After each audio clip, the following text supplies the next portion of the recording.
આજે જે વાત કરવી છે એ વાત આપણે ગુજરાતમાં ભારતીય જનતા પાર્ટીમાં જે તડા પડેલા છે, બીજેપી વર્સિસ બીજેપી જે છે એની આપણે વાત કરવી છે.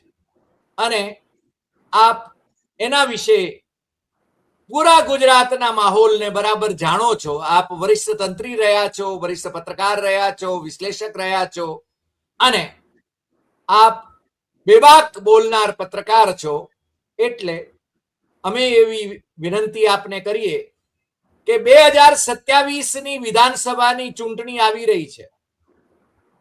ભારતીય જનતા પાર્ટી અત્યારે વંદે માતરમ નો જે કાયદો એમણે કર્યો છે, વિધેયક પસાર કરાવ્યું છે, એ વિધેયક ને કોંગ્રેસ ન માને એને રાષ્ટ્ર વિરોધી અને નવી મુસ્લિમ લીગ ગણાવે છે કોંગ્રેસને. તમે જાણો છો કે મુસ્લિમ લીગ સાથે તો કોના સંબંધો હતા? આ સાવરકર અને ડોક્ટર શ્યામા પ્રસાદ મુખર્જી એ મુસ્લિમ લીગ, જીનાની મુસ્લિમ લીગ સાથે તો સરકારમાં બેઠા હતા અંગ્રેજોની કૃપાથી. અંગ્રેજોની સાથે સતત એમણે સંબંધ જાળવ્યો અને આઝાદીની લડાઈમાં એ ક્યારેય જોડાયા નહોતા. ઇવન અમિત શાહના માતુશ્રી એ પોતે ગાંધીવાદી હતા અને ખાદીદારી હતા. એ વાત પણ અમિત શાહ પોતે ભૂલી જાય છે અને કોંગ્રેસને રાષ્ટ્ર વિરોધી ગણાવે છે. મને લાગે છે કે ભારતીય જનતા પાર્ટી હવે એની કઈ દિશા તરફ આગળ વધી રહી છે કે સંસદ ગૃહમાં પણ મોઢું બતાવી શકે એમ એવી પરિસ્થિતિમાં નહોતા પ્રાઇમ મિનિસ્ટર મોદી અને હોમ મિનિસ્ટર અમિત શાહ. હવે ગુજરાતમાં શું પરિસ્થિતિ થશે? કારણ કે ગુજરાતમાં પણ મોદી શાહ જ્યારે ઢીલા પડે છે ત્યારે ગુજરાતમાં આંતરકલહ, ભારતીય જનતા પાર્ટીનો આંતરકલહ અને કોંગ્રેસમાંથી આયાત કરાયેલાઓને જે હોદ્દાઓ આપ્યા છે એથી જે ગણગણાટ ચાલુ થયો છે, ખુલ્લેઆમ એકમેકની સામે આક્ષેપો કરાઈ રહ્યા છે, એ વિશે આજે આપણે ચર્ચા કરીએ અને આપની પાસેથી હું અપેક્ષા કરું છું કે આપ એના વિશે વિગતે વાત કરો. દિલીપભાઈ. અરે ભાઈ, આપનો ખૂબ ખૂબ આભાર કે અત્યારે ખરેખર જે વિષયની જરૂર છે ગુજરાતમાં એ તમે હાથ ઉપર લીધો છે. કારણ કે આની ચર્ચા બહુ ઓછી થઈ રહી છે અને એટલા માટે આપણે ચર્ચા કરવી જરૂરી છે કે જે ઓછી ચર્ચા થતી હોય, કારણ કે આપણે જાણીએ છીએ કે આ ભાજપ જે છે એ કઈ રીતે બધું પોતાનું ફેવરમાં થાય, પોતાની તરફેણમાં થાય એવું બધું નાટકો કરતું આવ્યું છે ને કરતું રહ્યું છે. હમણાં જે આપણે જાણીએ કે જે યુવાનોના જે આંદોલનો હતા એમાં જે અખબારોએ એને ટેકો આપ્યો એ અખબારોની જાહેર ખબરો બંધ કરી દેવામાં આવી, ઇવન અંગ્રેજી અખબારોની પણ. આ હાલત અત્યારે છે એટલા માટે ચર્ચા કરવી જરૂરી છે કે ભારતીય જનતા પાર્ટી આવા મુદ્દા ઉપર કોઈ ચર્ચા કરે એને પસંદ પણ નથી અને એટલા માટે આજે આપણે ચર્ચા કરવી પડી છે. અને આપણે જાણીએ છીએ કે ભાજપમાં જે સૌથી અત્યારે સળગતો મુદ્દો જે હોય કોઈ હોય તો એ નવા અને જૂના, એટલે કે બીજા પક્ષોમાંથી આયાત કરીને લાવવામાં આવેલા કાર્યકરો, નેતાઓ અને ભાજપના મૂળ કાર્યકર્તાઓ વચ્ચે જબરજસ્ત અત્યારે તણાવ છે, જબરજસ્ત ચર્ચા છે, જબરજસ્ત વિખવાદો છે અને ઘણા બધા બનાવો એવા બહાર આવ્યા છે. અમદાવાદ હોય, રાજકોટ હોય, વિછિયા હોય, કોઈ પણ જગ્યાએ આપણે જોઈએ છીએ, સુરત હોય, ઉત્તર ગુજરાત ઇવન પણ. તો આ બધા જે બાબતો સામે આવી રહી છે એ ખરેખર તો ભારતીય જનતા પાર્ટી માટે ચિંતાનો વિષય છે. અને 2027માં ચૂંટણી આવી રહી છે અને એમાં કઈ રીતે સારું પરફોર્મન્સ કરવું એ એમના માટે મુશ્કેલ બની ગયું છે. મૂળ આ જે વિખવાદો ઊભા થયા છે ભારતીય જનતા પાર્ટીમાં, એના મૂળમાં આપણે જો જઈએ તો આ એક તો મુદ્દો છે કે ભાઈ મૂળ ભાજપી અને બહારથી આવેલા આયાતી ભાજપીઓ વચ્ચેનો જે સંઘર્ષ ચાલી રહ્યો છે આખા ગુજરાતમાં છે, કોઈ પણ એક જગ્યાએ છે એવું નથી, એ તો છે જ. પરંતુ સાથે સાથે મારી દ્રષ્ટિએ સૌથી જો ભાજપની નિષ્ફળતા હોય તો એ છે કે એમણે જગદીશ પંચાલની જે નિયુક્તિ કરી પછી પક્ષ ઉપર જે કંટ્રોલ હતો, સી આર પાટીલના સમયમાં વિરોધ થતો હતો પણ એક બધું કંટ્રોલ કરી લેતા હતા. પણ આ જે પંચાલ જે છે એ ભાજપના જે નેતાઓ છે એનું શિસ્ત છે, એની ભારતીય જનતા પાર્ટીના કાર્યકરો, નેતાઓ પર જે પકડ હોય છે, પકડ મને નથી દેખાતી. અને એમાં સૌથી મોટું વિખવાદો એટલા માટે ઊભા થયા હતા.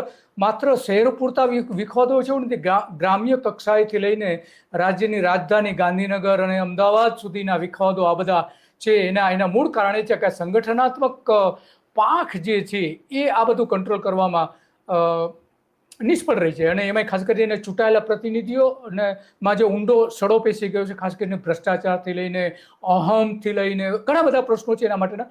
તો આ જે સંકલન જે છે એ શૂન્ય થઈ ગયું છે એવું મને દેખાઈ રહ્યું છે. અને એટલા માટે ભાજપની જે કોરિડોર છે એ કોરિડોર અત્યારે બે પ્રવાહમાં વહી રહી છે. એક આ પ્રવાહ, એક સામેના પ્રવાહમાં, બે કે નવા અને જૂના પ્રવાહોમાં એ વધી રહી છે. કારણ કે આપણે જાણીએ છીએ કે જે હમણાં પંચાયતોની જે ચૂંટણી થઈ, સ્થાનિક સ્વરાજ્યની ચૂંટણી, તો એમાં કેટલા બધા ઝઘડાઓ થયા હતા, કેટલા પારાવાર ઝઘડાઓ થયા હતા. અને એમાં અહંકારના ઝઘડાઓ હતા, ટિકિટ વેચણીના ઝઘડાઓ હતા, ઘણા બધા મુદ્દાઓ એમાં હતા. અને એના નેતૃત્વના મૂળમાં રહેલો સંઘર્ષ એ આપણે જોઈ શકાતો હતો. એટલા માટે ભાજપના વિખવાદો એ આંતરિક જૂથબંધી સમયાંતરે જુદા જુદા સ્તરે સપાટી પર સતત આવી રહ્યા છે. સુરતમાં આપણે જોઈએ, સુરતમાં થયું બારડોલી, જે છેલ્લામાં છેલ્લું ઉદાહરણ બારડોલી કહી શકીએ. બારડોલી જે સુગર મિલ છે હરિભાઈ, એની ચૂંટણી કેમ કોંગ્રેસ પ્રેરિત જે પેનલ હતી એ કેમ જીતી? કારણ કે ભારતીય જનતા પાર્ટીના જે મેન્ડેટ પ્રથા દાખલ કરી છે CR પાટીલે સહકારી સંસ્થાઓમાં, જે ન હોવી જોઈએ, એમણે જે દાખલ કરી છે, એના કારણે આ બારડોલીની ચૂંટણી ભારતીય જનતા પાર્ટી હારી ગયું છે હું સ્પષ્ટપણે માનું છું. અલબત્ત કોંગ્રેસના નેતાઓ જે છે, દર્શન દેસાઈ, તો એ બધા મજબૂત નેતાઓ તો છે જ, પણ સાથે સાથે મૂળ કારણ આ છે કે સાયણમાં દર્શન નાયક જીત્યા, અહીંયા ધારાસભ્યની પેનલ હારી ગઈ. બારડોલી સુગરમાં. અને ધારાસભ્યોને ત્યાંથી ભાગી જવાની ફરજ પાડવામાં આવી કે જતા રહો, અને એને ભાગી જવું પડ્યું હતું. તો આ બધા ઘણા બધા બનાવો છે. બારડોલી સુગર મિલ છે એને લગતાથી લઈને બીજા પણ એની સાથે સાથે જોડાયેલ જસદણમાં તમે દિલીપભાઈ, હમણાં તો જસદણનો જે આખો ઘટનાક્રમ બન્યો, બાવળિયા અને બોગરા, એ જે સામે એમણે છે ને એકમેકની સામે જે આક્ષેપો કર્યા છે, કે પછી રાદડિયા અને કોરાટ આપણી સામે ખુલ્લેઆમ જે છે, આવા તો દરેકે દરેક વિધાનસભામાં ગ્રુપો છે. બી ટીમ, અત્યાર સુધી આપણે એમ કહેતા હતા કે ભારતીય જનતા પાર્ટીની બી ટીમ એ આમ આદમી પાર્ટી છે, અને આમ આદમી પાર્ટી વાળા એમ કહેતા હતા કે ભારતીય જનતા પાર્ટીની બી ટીમ કોંગ્રેસ છે. પણ હવે તો છે ને એમના ત્યાં જ એ ટીમ અને બી ટીમ આ રીતની છે. અને જ્યારે મોદી અને શાહની પકડ ઢીલી થઈ રહી હોય, જ્યારે આનંદીબેન ઉત્તર પ્રદેશના રાજ્યપાલ એ પાછા ગુજરાત આવી ગયા હોય, ત્યારે છે ને મને લાગે છે કે આ ખટરાગની અંદર કંઈક વધારે અગ્નિ પ્રગટતો હોય એવું નથી લાગતું?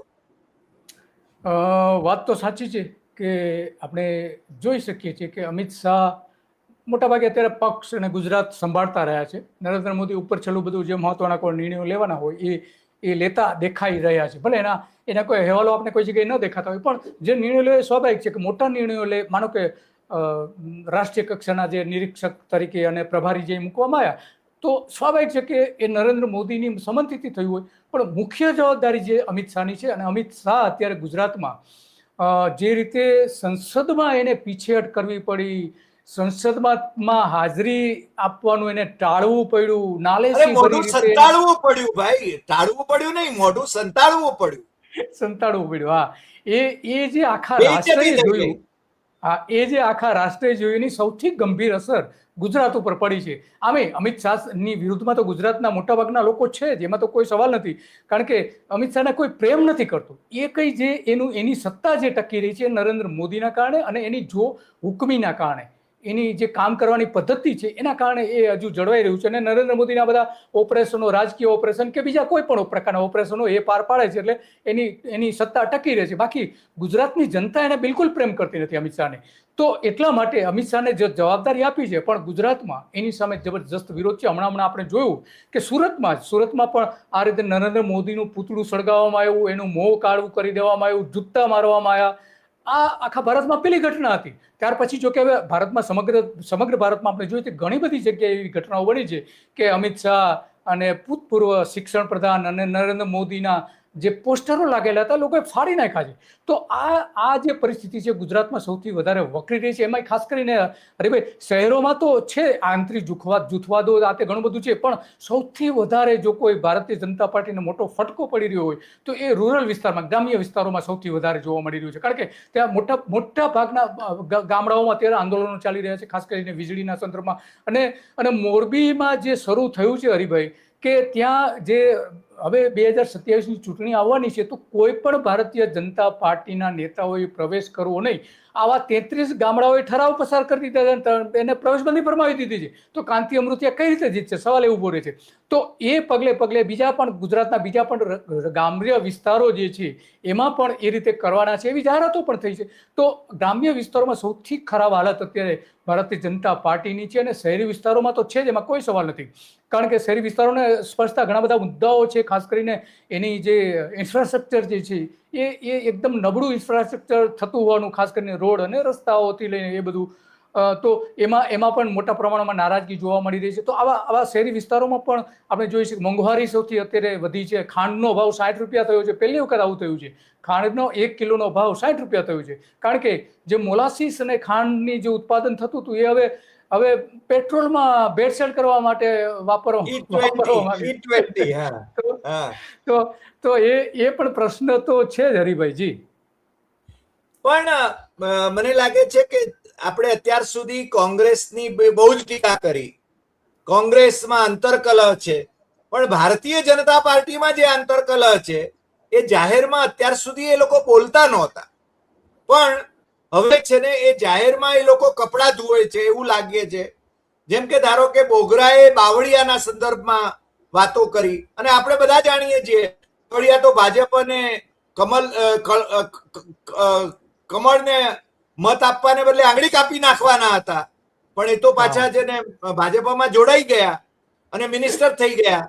બોગરાની હોસ્પિટલનું જયારે ઉદ્ઘાટન થતું હતું ત્યારે છે ને નરેશ પટેલને પતાવી દેવા માટે, કે એમનો પ્રભાવ ઓછો કરી દેવા માટે એમનું નામ સુદ્ધા એમાં છે ને પેલી પત્રિકામાં નહોતું મુકાયું, પ્રાઇમ મિનિસ્ટર આવતા હતા ત્યારે. પણ નરેશ પટેલનો પ્રભાવ તો હજી અકબંધ જળવાયો છે, પણ આ લોકો અંદર બાજી રહ્યા છે. અને 27માં જસદણમાં કોણ ઉમેદવાર? કારણ કે બોગડા તો એમ કે હું, બાવળિયા કે હું, આ ચાલી રહ્યું છે. તમે કહો છો એમ કે આયાતી ઉમેદવારો જે છે, બાવળિયા તો આયાતી ઉમેદવાર છે. બોગરા હું માનું છું ત્યાં સુધી, મને તમે હું ખોટો હું તો કરેક્ટ કરજો. બોગરા મૂળ તો કોંગ્રેસના મૂળ કોંગ્રેસના બધા કોંગ્રેસના છે, પણ જરા વહેલા આવેલા છે, જરા વહેલા આવેલા છે. એ વહેલા આવી ગયા હતા. પણ કુંવરજી બાવળિયા 2018માં ભાજપમાં એમને આયાત કરવામાં આવ્યા. નરેન્દ્ર મોદી પોતે લાયા હતા કુંવરજી બાવળિયાને, કારણ કે કોળી મતદારો એમને જોઈતા હતા. જે જ્ઞાતિવાદી રાજકારણ નરેન્દ્ર મોદી રમે છે એનો એક ભાગ હતો. પરસોત્તમ સોલંકીની વગને ખતમ કરવા માટે મોદીએ ઘણા બધા પેંતરા રચ્યા કોળી સમાજના કોઈ આગેવાન, મજબૂત આગેવાન બનાવવા માટે, પણ મને લાગે છે આજ દિવસ સુધી એમાં સફળ નથી થઈ શક્યા. નથી થઈ શક્યા.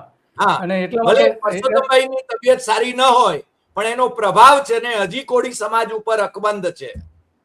હા, અને પરસોત્તમ સોલંકી એના પુત્રને રાજકારણમાં લાવવા માંગે છે, તો એ પણ ગતિવિધિ ચાલી રહી છે. એના સંમેલનો થઈ રહ્યા છે, ઘણું બધું એને પ્રોજેક્ટ કરવામાં આવી રહ્યો છે. અને ત્યાં તો જાહેરાત કરવામાં આવી છે કે ભાઈ હવે પછીના જે ઉમેદવાર છે પરસોત્તમ સોલંકીના પુત્ર હશે.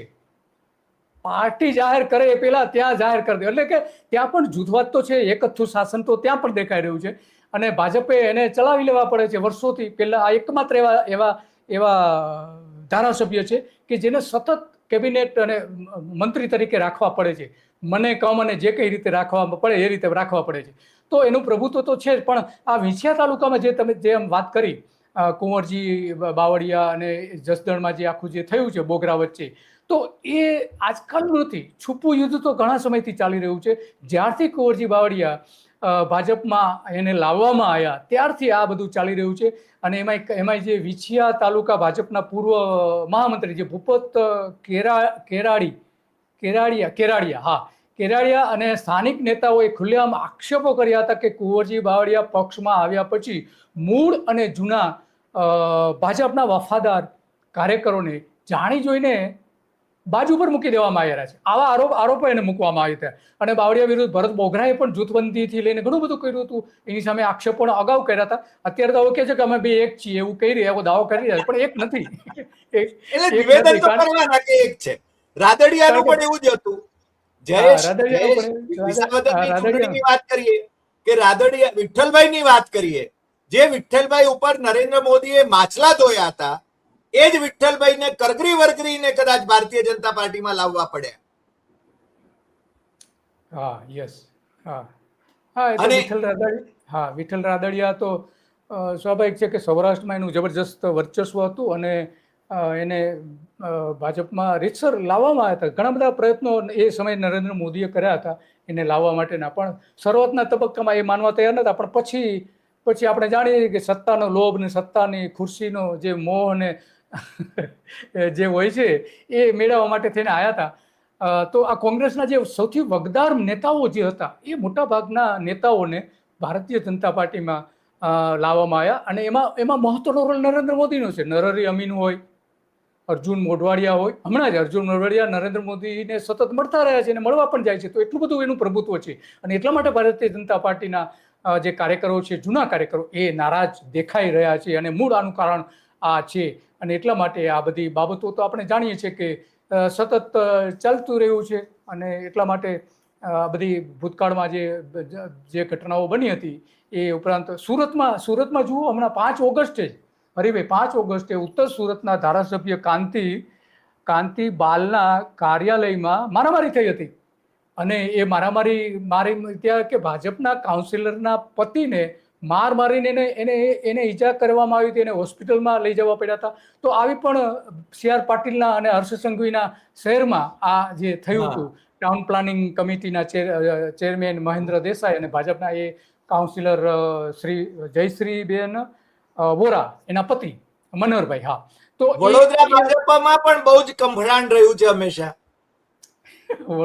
વડોદરા ભાજપની તો વાત જ ન પૂછો. ત્યાં તો એ હંમેશા માટે સળગતું રહ્યું છે.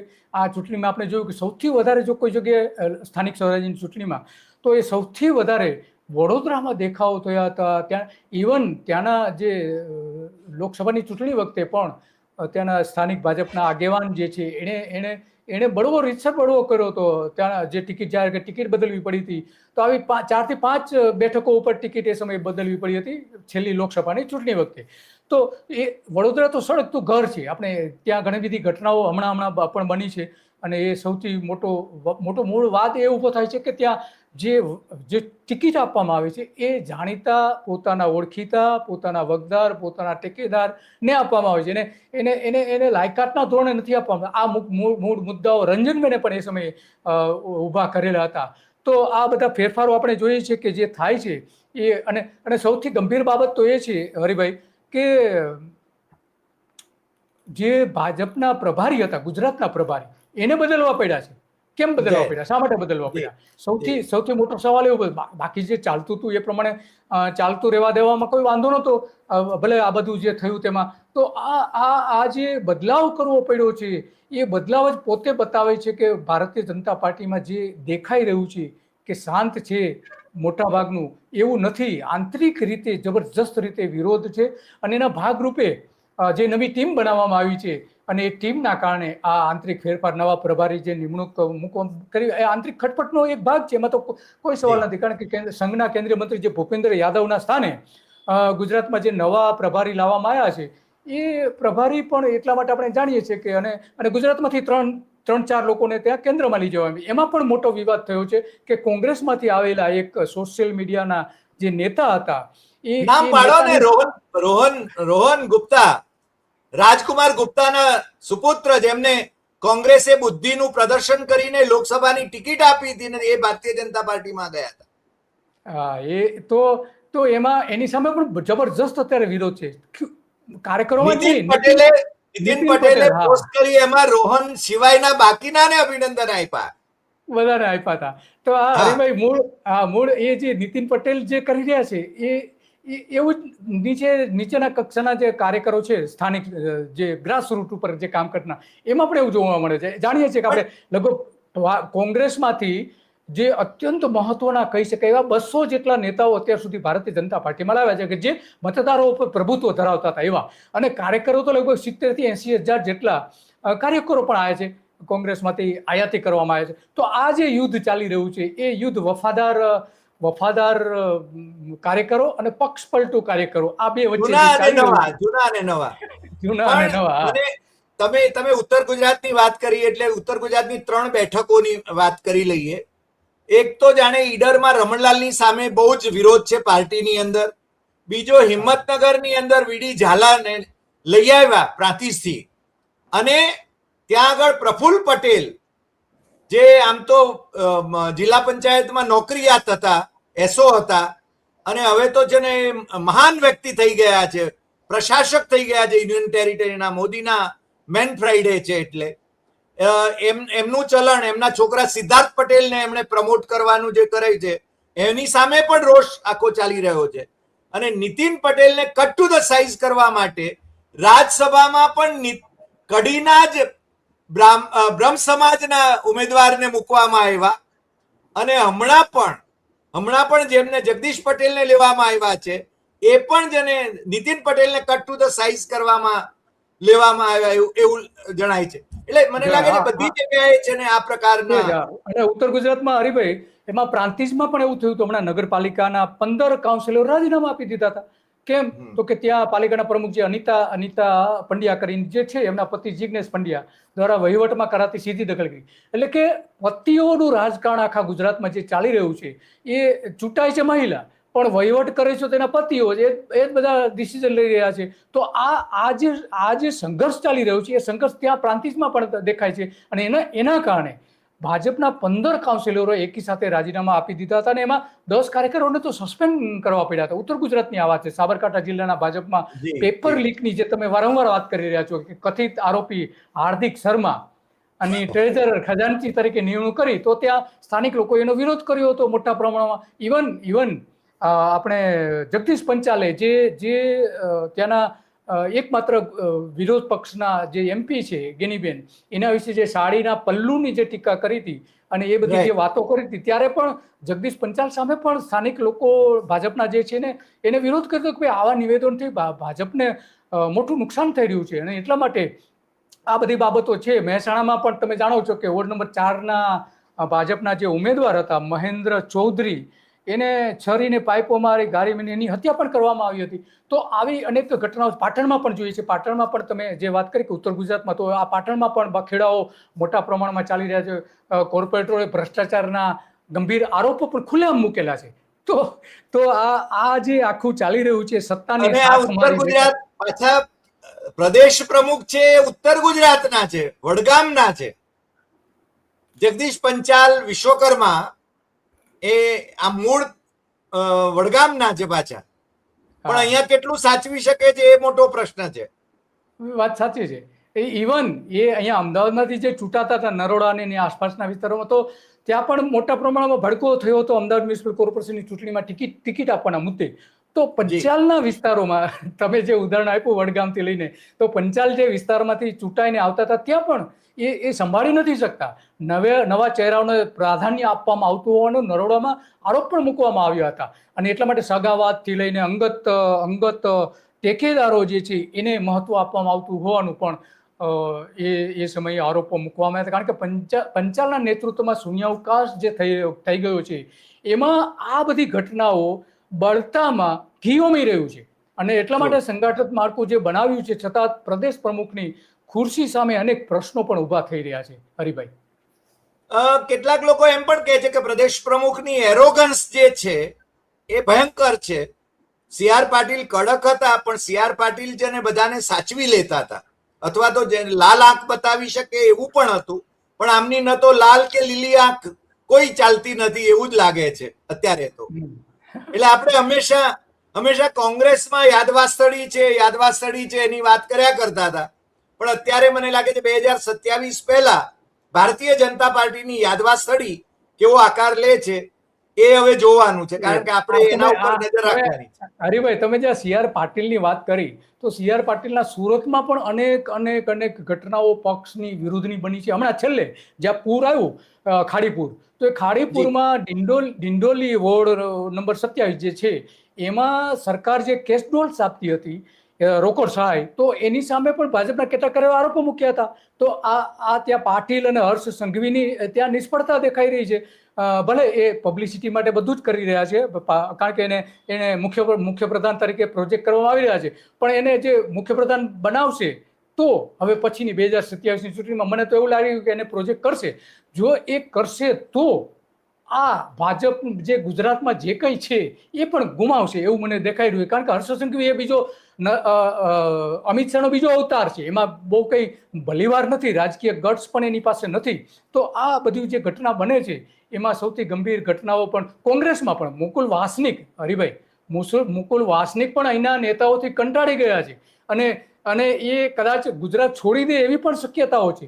તો માત્ર ભાજપમાં જ આવા ડખાઓ છે એવું નથી, કોંગ્રેસમાં પણ મોટા પ્રમાણમાં ડખાઓ છે. કારણ કે જે રીતે રાહુલે અહીંયા આવીને કહ્યું હતું કે લંગડા લુલા લગ્નના ઘોડા આ બધાને જે કાઢી મૂકવાના હતા, એક પણની સામે રાહુલ ગાંધીએ પગલાં નથી લીધા અને એની મોટી અસર, સૌથી ગંભીર અસર એ દેખાઈ રહી છે.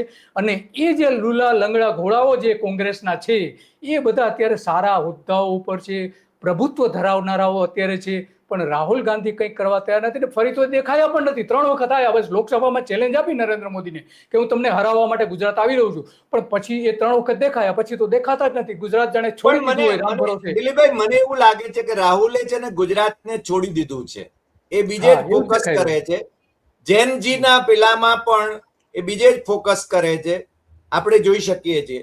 પણ અત્યારે તો એને છે ને ભારતીય જનતા પાર્ટીના 2 સુપ્રીમ લીડર, એટલે આમ તો સુપ્રીમ તો એક જ હોય, નરેન્દ્ર મોદી અને બીજા એમના ઓપરેટર જે છે અમિત શાહ, એમને હું ચાણક્ય તો ક્યારેય કહેતો નથી, કારણ કે પોતાને કદાચ ચાણક્ય કહેવડાવતા હશે. નરેન્દ્ર મોદી પોતાને ચાણક્ય કહેવડાવતા હતા. એને મને અનેક વાર કહ્યું છે કે જોજે ગુજરાતનો ચાણક્ય એમ તો જરૂર લખજે પાછો, સમજ્યા? એટલે ચાણક્યમાંથી ચંદ્રગુપ્ત થયા, પણ એ બબે હોદ્દાઓ, ચાણક્ય અને ચંદ્રગુપ્તના હોદ્દાઓ ઉપર પોતે જ રહેવા માંગે છે. મને લાગે છે 543 બેઠકોમાંથી જો એમને છૂટ આપવામાં આવે તો બધે છે ને નરેન્દ્ર મોદી જ પોતે ચૂંટણી લડે એવું જ થાય. એટલે હવે આ જૈનજીએ છે ને હરિભાઈ, આ જે કરિશ્મા હતો, એટલે બનાવટી કરિશ્મા હું તો એને કહું છું, નરેન્દ્ર મોદી એ લગભગ ખતમ કરી નાખ્યો છે. હવે જેનજી જે કરી રહ્યું છે એ ગુજરાતમાં પણ એની મોટા પાયે અસર છે, કારણ કે મોટા વ્યાપક પ્રમાણમાં આંદોલનો થયા છે, રેલીઓ નીકળી છે આખા ગુજરાતમાં. મેં જે એક વખત ગણતરી કરી હતી તો લગભગ 87ની આસપાસ અલગ અલગ સ્થળોએ રેલી નીકળી, દેખાવો કરવામાં આવ્યા હતા, લગભગ 87 જગ્યાએ. એમાં સુરતમાં, આખા ભારતમાં સૌથી વધારે સુરતમાં જે નરેન્દ્ર મોદીનું પૂતળું સળગાવ્યું, એને જૂતા મારવામાં આવ્યા, પૂતળાને કાળું મોં કરી દેવામાં આવ્યું, તો એ ભારતમાં પહેલી ઘટના હતી. તો આ જે ગુજરાતમાં થયું છે જેનજી બહુ મોટી મુશ્કેલી, પણ આ ત્રીજું ફેક્ટર એવું છે કે જે ભાજપને મુશ્કેલીમાં મૂકી શકે છે. પણ જ્યાં સુધી બેલેટથી મતદાન નહીં થાય ત્યાં સુધી તો આપણે જાણીએ છીએ કે શું એના પરિણામો આવવાના છે.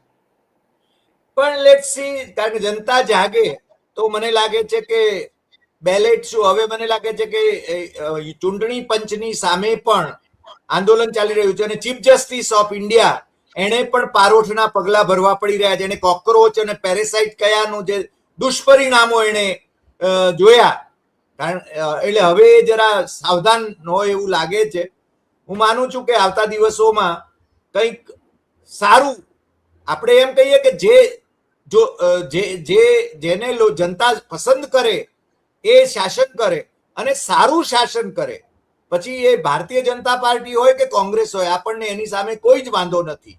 પણ ભારતીય જનતા પાર્ટીની જે છબી હતી કે પાર્ટી વિથ અ ડિફરન્સ, તો ગુજરાતની અંદર તો કમસે કમ એ છબી છે ને ભાંગીને ભૂક્કો થઈ ગઈ છે.